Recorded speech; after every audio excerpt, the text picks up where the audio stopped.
Olá, boa noite. O ND começa a série de entrevistas com os candidatos ao governo do estado de São Paulo. Lembrando que uma carta convite foi enviada a todos os partidos que concorrem a este cargo. O ND abre espaço para que os candidatos explanem suas propostas de governo e soluções para os principais problemas enfrentados na nossa região. E o ND Especial Eleições de hoje recebe o candidato ao governo do estado pelo PT, Luiz Marinho. Boa noite, candidato, bem-vindo. Boa noite, Roberta. Boa noite, telespectadores, internautas. É um prazer enorme estar aqui com vocês nesse dia para falar das nossas propostas. Eu que nasci no interior do estado de São Paulo, puxei enxada até os 17 anos de idade, vim para São Paulo e pude, a partir de entrar na Volkswagen, ser dirigente do Sindicato Metalúrgico do ABC, ministro do presidente Lula, prefeito de São Bernardo, 8 anos, e agora candidato a governador do estado à sua disposição. Bom, já que o senhor tocou na questão de ser ministro do ex-presidente Lula, a gente vai falar um pouquinho sobre essa questão de Lula e PT. Aqui em São Paulo, a imagem do Lula pode ajudar o senhor na campanha? Com certeza, o Lula lidera as pesquisas no Brasil e lidera aqui também no estado de São Paulo, de forma que a imagem do presidente Lula pode sim ajudar. E vamos fazer uma campanha, acima de tudo, com a certeza, viu, Roberta, de que nós tivemos uma situação complicada nas eleições de 2014, na reeleição da Dilma. Tivemos uma queda das nossas bancadas, estadual, federal, não elegemos o nosso senador. Em 2016 nem se fala. Nós baixamos muito a preferência partidária, chegando a 6, 7% no estado de São Paulo em 2016. Hoje nós estamos com 29% no Brasil, 21% no estado de São Paulo, processo de crescimento da preferência partidária. Isso seguramente vai refletir no processo do resultado das eleições para governador, para senador, para deputados e também para presidente da República. Certamente ajudará. O senhor, em matéria à Folha de São Paulo, defende o legado do ex-presidente Lula no estado de São Paulo no seu governo. O que seria esse legado? Na verdade, geração de empregos, Roberta. Se você olhar final do governo Fernando Henrique, nós tínhamos uma situação, o Brasil no atoleiro do desemprego, da fome, da miséria, da falta de esperança, de expectativa por parte do nosso povo. O presidente Lula conduziu o nosso país e também o estado de São Paulo à geração de oportunidades. Acabou praticamente com a fome, reduziu a mortalidade infantil, gerou empregos em massa. Pude ser o seu ministro do Trabalho, pude colaborar com a geração de emprego como nunca na história do país, chegando a pleno emprego, e esse é um legado muito forte. Também o legado do investimento Luz para Todos, da Bolsa Família, das faculdades, das universidades, a vagas da filha de trabalhadoras, de doméstica, de trabalhador, pedreiro, carpinteiro, metalúrgico, enfim, chegando à faculdade, são legados muito fortes. Investimento Minha Casa Minha Vida, ajudando a geração de empregos, enfim. Seguramente o legado do presidente Lula no estado de São Paulo, no Brasil, é muito forte no imaginário do povo. O senhor chegou a dizer que criaria até 900 mil empregos aqui no estado de São Paulo. Como é que isso é possível? Na verdade, nós estamos falando em 4 anos, geral de 2 milhões de empregos, investimento pesado, 900 mil somente investindo em esporte e cultura. Elevando o orçamento da cultura para 2%, é possível gerar 600 mil empregos em cultura. Elevando para 1% o orçamento do esporte, é possível gerar 300 mil empregos só no esporte. Mas você investindo na indústria, na agricultura familiar, no pequeno negócio, nas startups, na pequena empresa, na empresa de inovação, a partir de criar o Banco de Fomento e Desenvolvimento do Estado de São Paulo, é possível falar em gerar a ordem de 2 milhões de empregos no nosso estado. O que seria possível fazer aqui em Cubatão em relação às indústrias? Em Cubatão é possível pensar como que a presença do Forte Parque Industrial de Cubatão e a presença do maior porto da América Latina, em Santos, é possível esse processo ser trabalhado para fomentar e gerar oportunidade e retomar o processo de crescimento do emprego aqui na cidade de Cubatão e a Baixada Santista como um todo. Mas se você fala de retomada do crescimento, se você fala de investimentos, se você fala de crescer o salário, por si o processo industrial de crescimento industrial gera, aliás, o crescimento da economia gera possibilidade de retomada também industrial. Mas uma proposta, Roberta, que o presidente Lula incorporou no seu programa de governo foi isentar do imposto de renda no salário até 5 salários mínimos. Imagine o aumento que se agrega do poder de compra da classe trabalhadora no Brasil inteiro, e esse aumento da capacidade de consumo eleva naturalmente o processo da demanda de maior produção em todos os segmentos, gerando em escala forte emprego no Brasil e no estado de São Paulo. O estado de São Paulo é o carro-chefe, é o estado mais mais forte, que aliás tem perdido participação no PIB brasileiro, e São Paulo tem que retomar, se reposicionar de novo para ajudar a retomada do crescimento do país. A gente está falando sobre a questão do PT, o cenário que o PT tomou nos últimos anos no Brasil e no nosso estado. Por que é tão difícil o PT conseguir emplacar um governo no estado de São Paulo? Veja, o PT passou perto de conquista no estado de São Paulo. A eleição, ela se ganha e se perde. Em 98, nós chegamos muito perto e um processo ali forte do voto útil levou o Mário Covas para o segundo turno e tirou a nossa candidata, a Marta, naquela ocasião, que derrotaria, sem dúvida, o Paulo Maluf no segundo turno. Essa foi uma oportunidade. Em 92, a única que nós chegamos no segundo turno, que aliás eu fui o vice do Genuíno, nós disputamos quase em condições de ganhar, passamos muito perto. Em 98, nós estivemos muito perto de disputar o segundo turno. O segundo turno é uma outra eleição. Em 2018, certamente terá segundo turno e certamente nós estaremos disputando o segundo turno, não sei com qual adversário, mas em condição de disputar para valer. No seu plano de governo que o senhor enviou ao TSE, o senhor era sucinto na sua plataforma e falou apenas uma frase: Lula livre. Esse é o seu plano de governo? Não, na verdade foi um erro do advogado que, ao abrir para poder fazer a inscrição do conjunto das chapas de proporcionais e depois anexar de fato o programa de governo, o esqueceu. Então, humildemente dizer isso mesmo, foi esquecimento por parte do profissional responsável, que depois, no dia seguinte, nós corrigimos. Mas o Lula livre, por si, esboça muita coisa para o nosso povo, porque o Lula representa a retomada de investimento em Minha Casa Minha Vida, representa a retomada de geração de oportunidades de emprego no país, representa a esperança da juventude de voltar a ter vaga nas faculdades, investimento no ProUni, no FIES, enfim. O Lula, por si, a palavra Lula representa muito no imaginário do povo brasileiro, mas foi um esquecimento. Okay, no próximo bloco a gente continua a falar sobre política, mas antes eu tenho um recado para você. Agora o papo é com você, meu amigo pintor. A gente sabe que é você quem deixa a casa uma verdadeira obra de arte, que você detesta qualquer risco na pintura. E risco de vida? Acho que você também não gosta, né? A força de um guardião está na atitude. Está nas palavras. Na habilidade de enxergar riscos. Na proteção da vida em qualquer campo. Um guardião leva a vida, não leva choque. E eu digo, chega de choque. Eu espalho, chega de choque. Eu sou, chega de choque. A força do guardião está no comprometimento com a vida. Juntos, somos guardiões dessa causa. Venha fazer parte.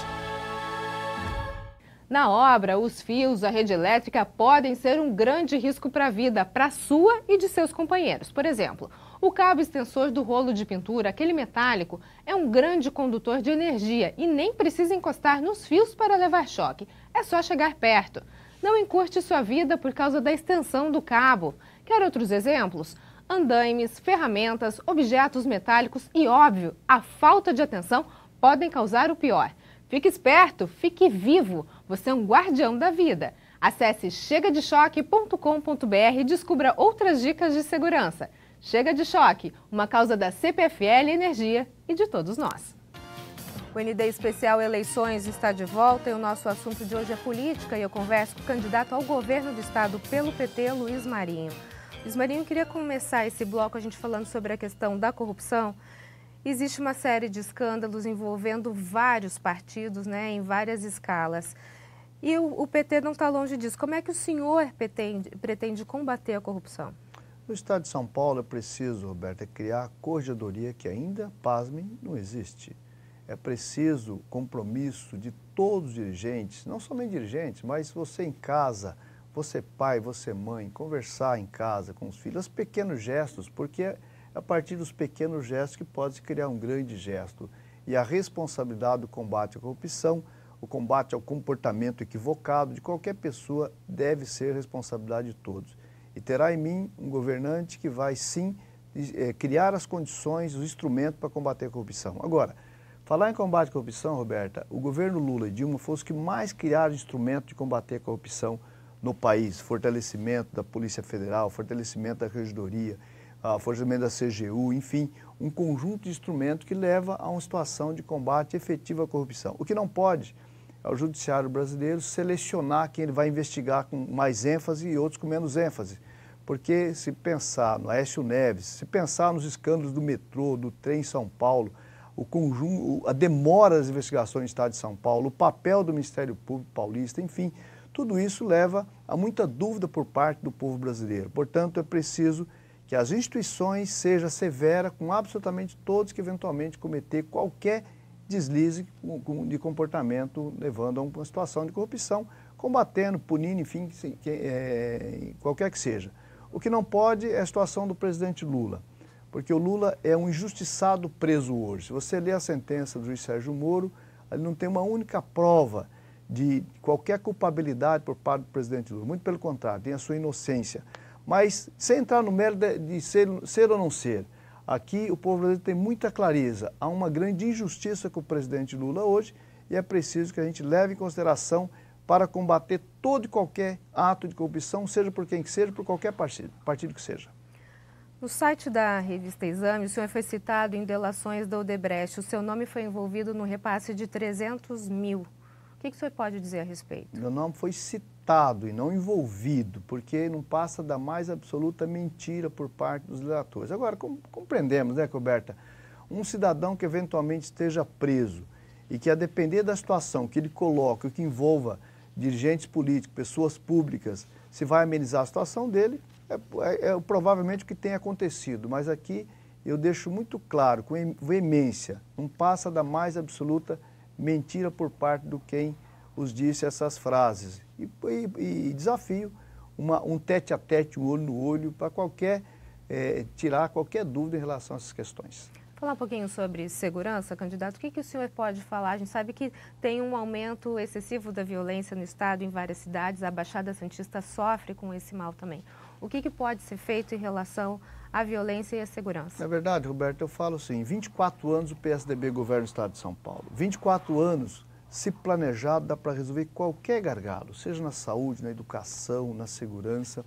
Agora, o que o PSDB fez em relação à segurança foi desmontar a Polícia Civil. Hoje, não há capacidade, competência de investigação. Não porque os profissionais não têm a competência, não tem equipamento, não tem efetivo suficiente. Portanto, falar em segurança é preciso falar em valorização das forças, seja militar, seja civil, do ponto de vista de salário, do ponto de vista de respaldo, do ponto de vista de equipamentos. Mas não é só. Criminalidade não se resolve só com polícia. Se resolve também gerando oportunidade e, portanto, investimento pesado na educação.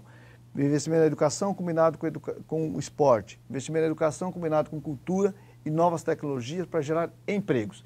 Gerando empregos, você automaticamente reduz a criminalidade. Mas, repito, é preciso trabalhar o processo de valorização das forças policiais, no efetivo, no salário e nos equipamentos. Agora, candidato, tem caixa para isso?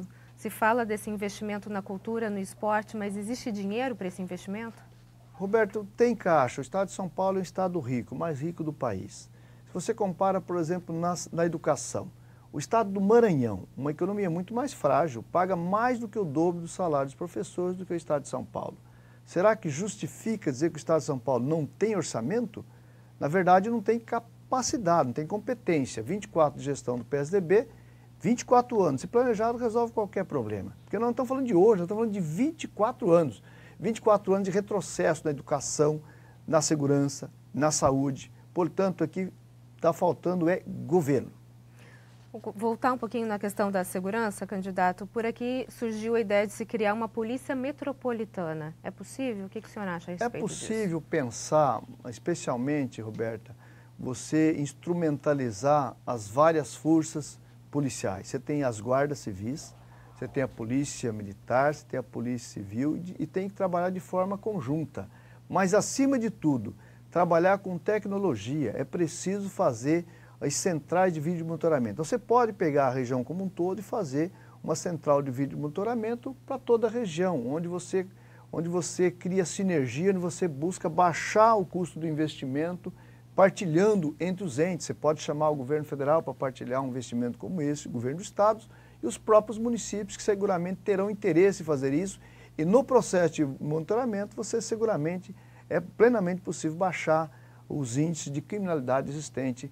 Isso serve para a Baixada Santista, mas serve para qualquer região do estado e é assim que nós vamos buscar trabalhar. O Quem mora aqui na região também sofre muito com a questão dos assaltos nas rodovias, arrastões, enfim. O que pode ser feito a esse respeito? As rodovias têm mais grave que isso, tem os roubos de carga. Eu costumo dizer que se a gente tem tecnologia para monitorar até o pensamento do condutor de um veículo, para multá-lo, para qualquer infração que ele cometa nas estradas, será que nós temos competência tecnológica para fazer monitoramento de carga, monitoramento de movimentação e a partir daí você fazer a prevenção agindo antes dos acontecimentos? Evidentemente que tem. Está faltando, na verdade, a competência para isso. Próximo bloco, a gente fala sobre mobilidade urbana. Nós voltamos em instantes. Até já. O ND Especial Eleições está de volta e o nosso assunto de hoje é política e eu converso com o candidato ao governo do estado pelo PT, Luiz Marinho. Candidato, falar um pouquinho sobre a questão da mobilidade e aqui na região se fala muito sobre a ligação entre Santos e Guarujá. Isso pode realmente sair do papel agora? Olha, Roberto, aqui tem muita promessa, né? Desde 1920 se promete aí fazer essa ligação seca. Uns inventaram falar do túnel. O Alckmin falou que inauguraria o túnel agora em dezembro de 2017 passado, nenhuma estaca fincou. O Serra inaugurou a ponte, a maquete da ponte, enfim, tem motivo de chacota. O atual governador fez um novo projeto que talvez me pareça o mais adequado. O que eu posso aqui é assumir compromisso de trabalhar para fazer nos 4 anos do meu governo. Porque chega de papel, é preciso fazer de fato a obra acontecer para melhorar as condições aqui de mobilidade da região, que é muito importante. E o senhor acha que o projeto mais adequado é esse apresentado pelo atual governador Márcio França? Aparentemente, vamos ver os estudos, evidentemente, o governador sendo, vou pegar os 3 estudos para ver qual é exatamente o mais adequado, do ponto de vista de custo, do ponto de vista de eficiência. Em primeiro lugar, eficiência. Se o do Márcio parece que é o mais adequado do ponto de vista a combinação de custo-benefício, se for, nós encaminharemos, porque é preciso aproveitar o trabalho e o investimento realizado para a partir daí, não iniciar um estudo a partir do zero. Vamos aproveitar o que eventualmente tiver feito. O governador Geraldo Alckmin conseguiu colocar em prática finalmente o VLT. O senhor pretende ampliar o percurso? O VLT é possível ampliar. O que eu vou determinar, estudar esse governador sendo ampliar o VLT até Praia Grande e o BRT vindo de Peruíbe conectando com o VLT, que eu acho que dá mais sentido para o custo-benefício do investimento, fazer ele muito mais eficiente. Como é que o senhor analisa, agora falando na questão da Ecovias, como é que o senhor analisa o valor do pedágio em relação ao serviço prestado?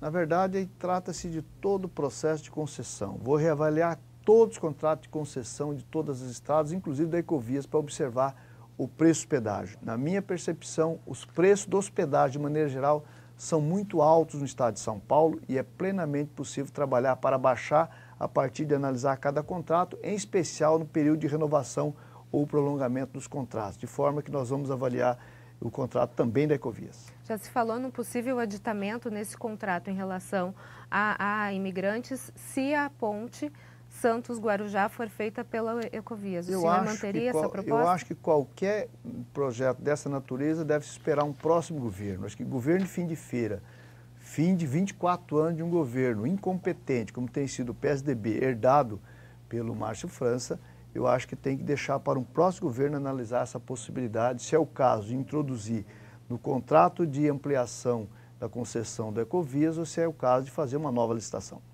Saúde, candidato, o que pode ser melhorado? A gente sabe que esse é um problema gravíssimo que a gente tem aqui na nossa região. Olha, Roberta, a saúde, quando assumiu a prefeitura em 2009, era o principal problema de São Bernardo do Campo. E o meu secretário, doutor Ademar Arthur Chioro, morador de Santos, ele foi o meu secretário e ele ficou responsável de fazer todo o estudo. Nós reestruturamos totalmente a saúde, desde a atenção básica, introduzindo a rede de saúde mental, álcool e droga, inclusive ontem saiu uma matéria importante num jornal que é referência nacional hoje no Brasil.